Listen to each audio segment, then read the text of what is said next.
നാലുകെട്ടിലൂടെ വായിച്ചനുഭവിച്ച സ്ഥലങ്ങളും കാഴ്ചകളും ഡി മനോജ് വൈക്കം ഫോട്ടോയാക്കി നമുക്ക് മുന്നിൽ വെച്ചിരിക്കുന്നു. വഴിയും വെളിച്ചവും നാലുകെട്ടും.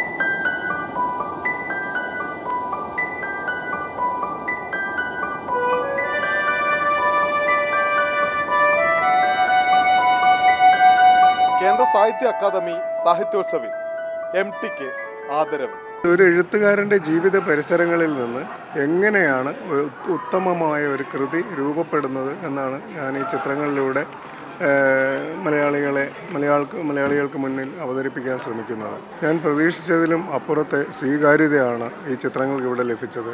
അതിന് കാരണം MTയുടെ സാഹിത്യത്തിലെ വൻമരമെന്ന ആ ഒരു ഇമേജ് തന്നെയാണ്. എഴുത്തിന് പ്രചോദനമായ സ്ഥലങ്ങളും സവിശേഷ സന്ദർഭങ്ങളും യഥാർത്ഥത്തിൽ നമുക്ക് മുന്നിലെത്തിക്കുകയാണ് മനോജ് വൈക്കം.